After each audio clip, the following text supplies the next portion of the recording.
Hey everyone, how you doing? It's Bill with the Vinylverse. This is part 2 of my top 25 favorite artists groups video. I had to break it up into 2 parts because it ended up getting a lot longer than I had anticipated. So this is part 2. It's the top 10. So thanks for watching.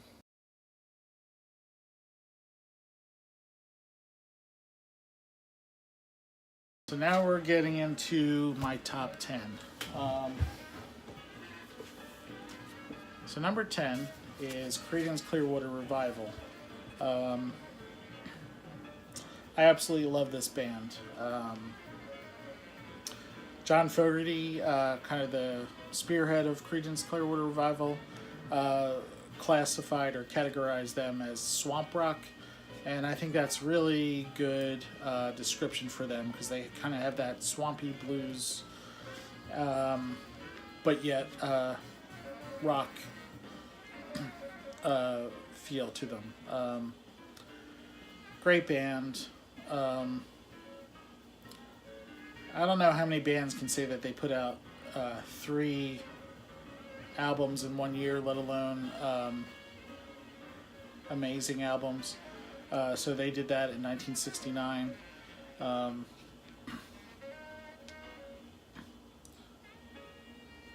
Yeah, the time it takes to produce an album these days, that's pretty much unheard of. I know it's been done, but for 1969, that was an incredible feat for them. So yeah, Creedence Clearwater Revival. This is one of my favorite albums by them. Willie and the Poor Boys. Of course, it's got Down on the Quarter, Fortunate Son, The Midnight Special, and 2 of my favorite songs by them, Cotton Fields and Effigy. Of course, Cotton Fields is an old classic song. But yeah, love Creedence. Number 9, David Bowie.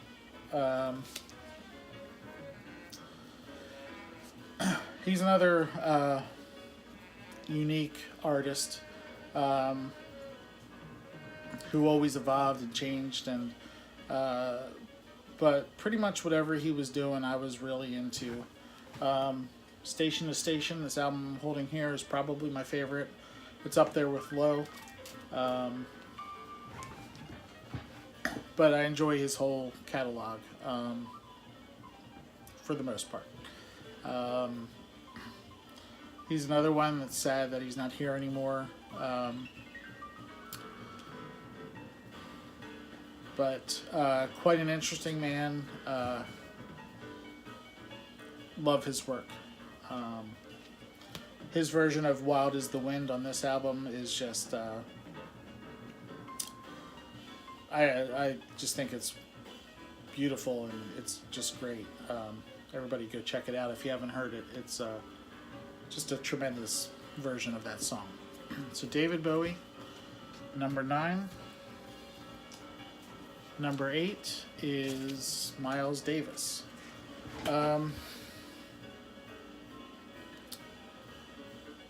Another interesting man.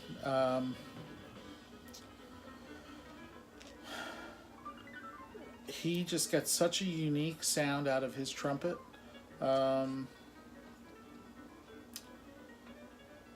People have tried to replicate it, but they just can't match it. It's totally unique to him. And he's had so many great releases. I love this one, Sketches to Spain. It's on a beautiful gold and red splatter here. Of course, Kind of Blue. Probably the most famous jazz album there is. Love that one. I mean, of course, he's played with all the greats. And then, of course, he kind of brought electronic music over into the jazz realm.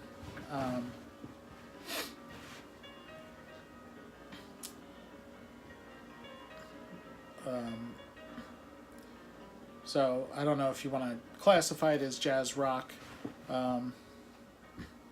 but but Bitches Brew, In a Silent Way, he really even kind of blew. He progressed the jazz genre forward, bringing in modal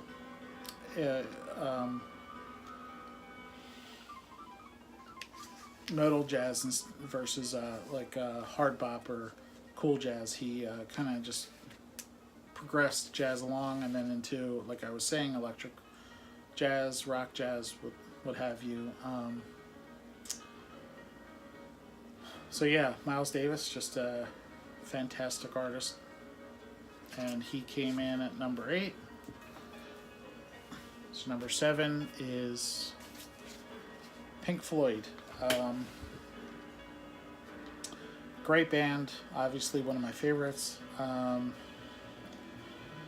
The work they did between 1970 and 1979, that period, the 70s, I guess, really amazing how they put out such quality work with Metal, Dark Side of the Moon,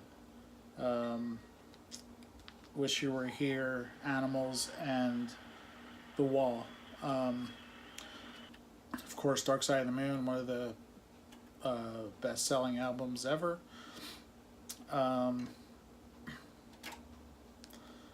One regret I have is I never got the chance to see them live. Back in 1988, they were touring, and I just didn't jump on the chance to go. I guess I could have, and I should have, but I did not. So that is a regret of mine. I never got to see them live. As far as favorite albums go, I do enjoy the Syd Barrett era. Syd Barrett era. But currently, my favorite has been Animals. I just love the flow of that album, and I don't know, it's speaking to me lately. But at different times, different periods, I've had Metal at the top. I've had this one at the top. So yeah, I just love Pink Floyd. So number 6 is King Crimson.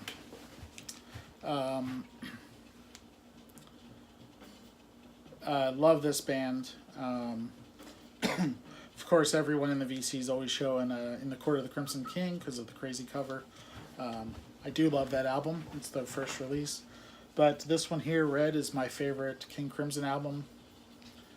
I just think it's fantastic.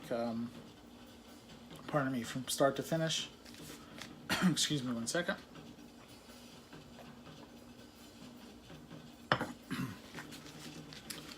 I'd say this era of King Crimson, from maybe 72 to 74, when this album came out,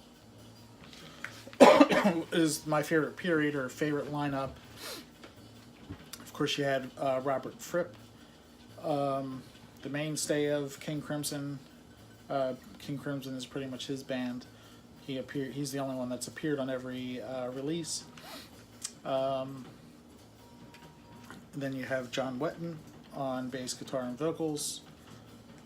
The brilliant Bill Bruford on drums and percussion, and David Cross on kind of violin and, I don't know if you want to say electronics or mellotron, stuff like that. Another band that is always changing and not doing the same thing over and over again, which a lot of bands fall into.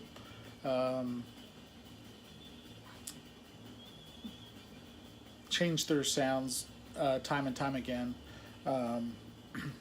They're very, especially this period of King Crimson, very improvisational. So their live performances, they would be creating music on the spot. just a fantastic group.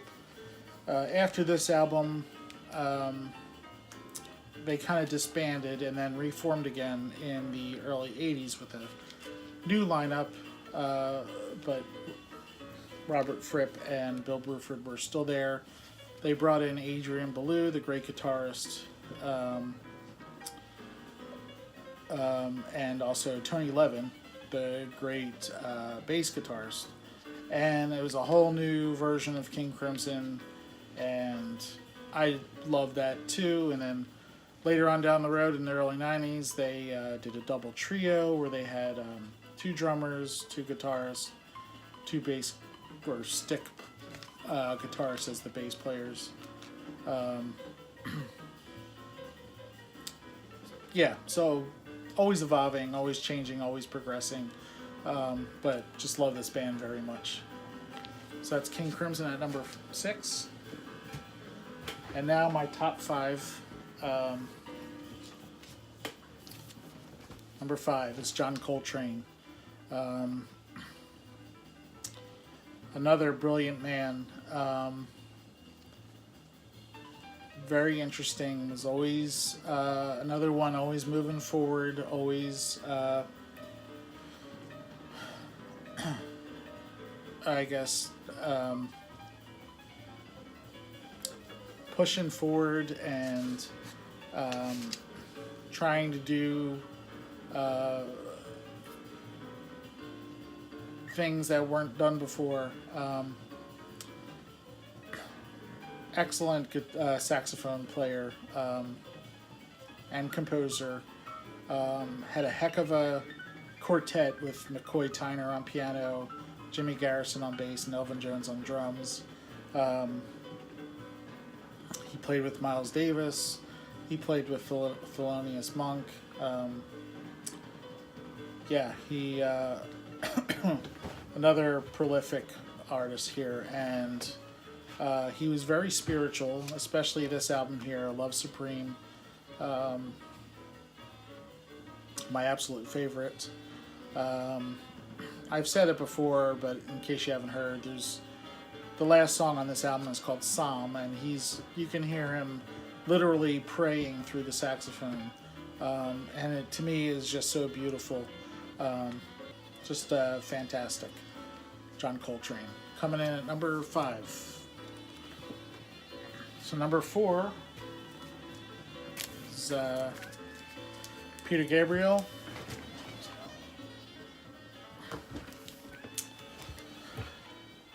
Obviously one of my absolute favorite artists.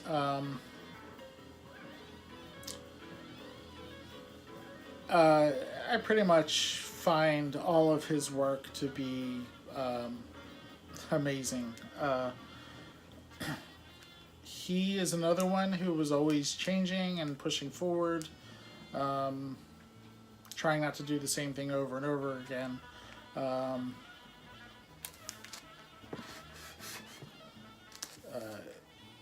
Just love his first 4 albums especially. My favorite release by him is he did the music for the movie The Last Temptation of Christ. So the music for that I just absolutely love, and that's my favorite. Of course, his big breakthrough was the album So and the song Sledgehammer. But this album here is his 3rd album, is one of my absolute favorites. It's got the hit Games Without Frontiers. He even started a studio called Real World Studios, where it is a record label for world music. So just a very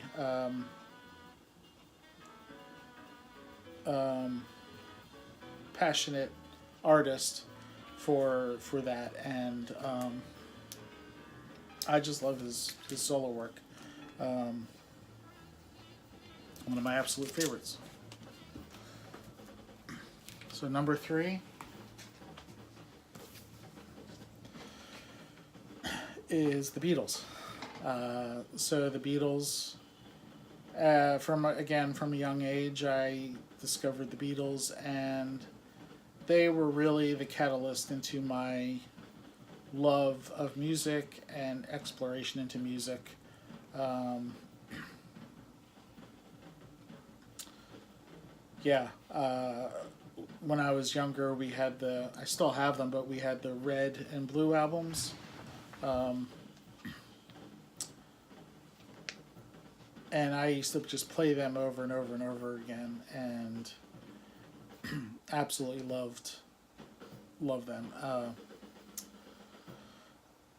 Still do, obviously. Abbey Road, I'd say, is currently my favorite. Up there with the White Album. White Album's always kind of been my favorite. Right now, Abbey Road might have the edge. But of course, I love the whole career of the Beatles, even the early days. I remember at a young age recording them off the radio. Radio station would do the Beatles A to Z, and I'd be sure to get all my cassettes lined up ready to record them. And so I'd have all the songs in alphabetical order on cassette. Wish I still had those.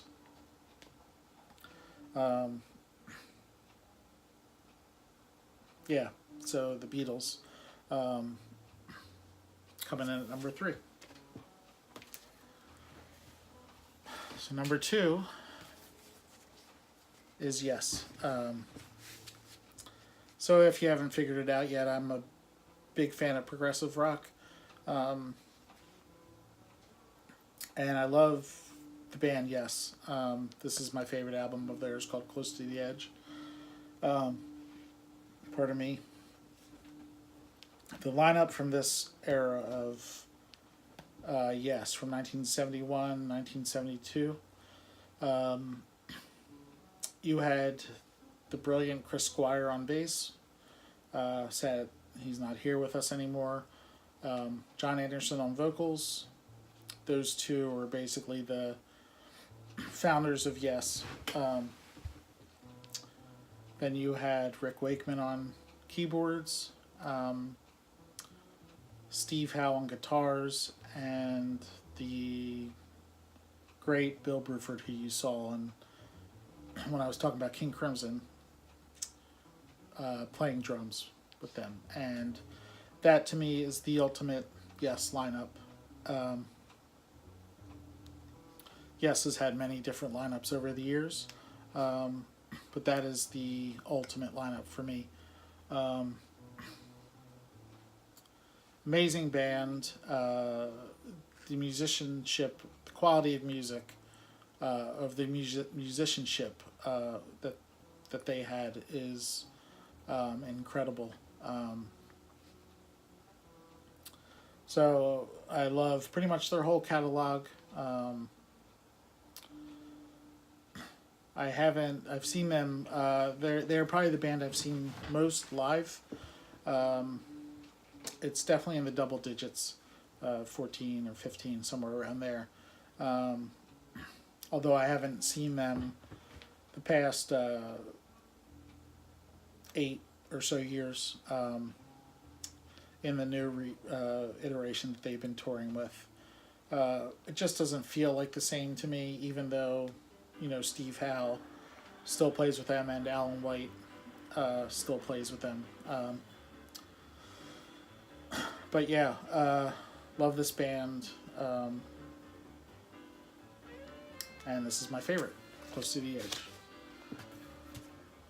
Alright, so everyone knows what my top favorite band is, so I'll just end the video here, won't even talk about them. Just kidding. Of course, Genesis. Absolute favorite band.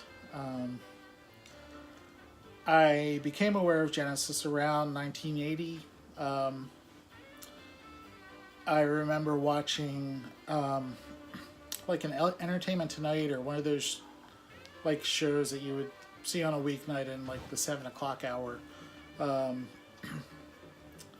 remember watching the show with my parents, and they started showing the video for Misunderstanding, and I was immediately drawn to that video and the song, and that really started my interest in Genesis, and it quickly grew after seeing that little spot on Entertainment Tonight or Entertainment Weekly, whatever it was called. My very first concert was Genesis during the Invisible Touch tour. So that was an incredible experience, seeing your favorite band for your very first concert.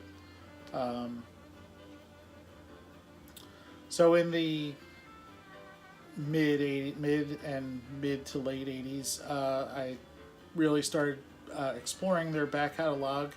I can remember when I found out Peter Gabriel was in the band. It was probably around 82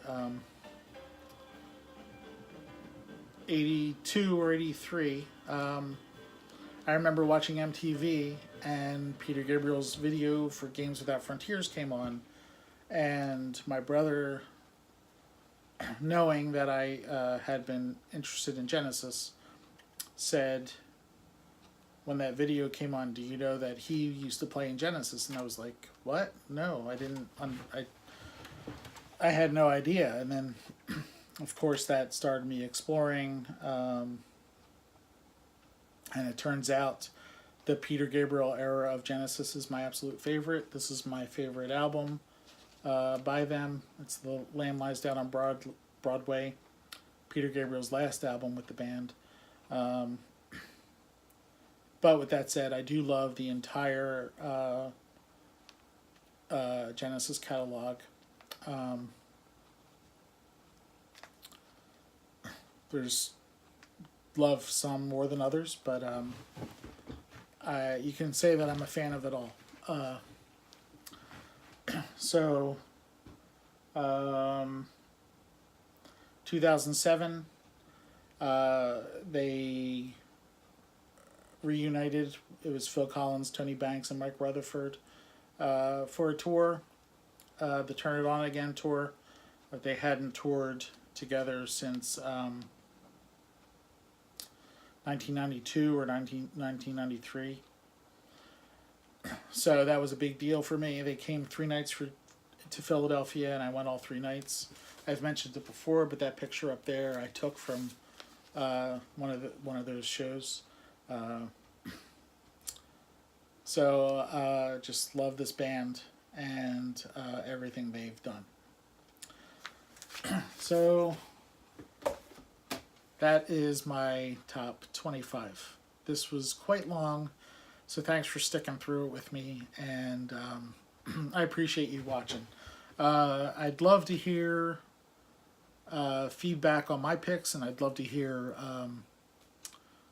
your lists too. So I encourage everyone or anyone to go out and put together their top 25 or top 20 or top 10 favorite artists. Video, that would be awesome. Or just, put a list down below. I'd love to see what everybody's interests are. So thanks for sticking through me with this one, and I really appreciate it. Thanks for all the comments, all the likes, and I really appreciate it. Means a lot to me. So I hope everyone's doing well. Thanks for watching, and I'll talk to you again soon. Take care. Bye.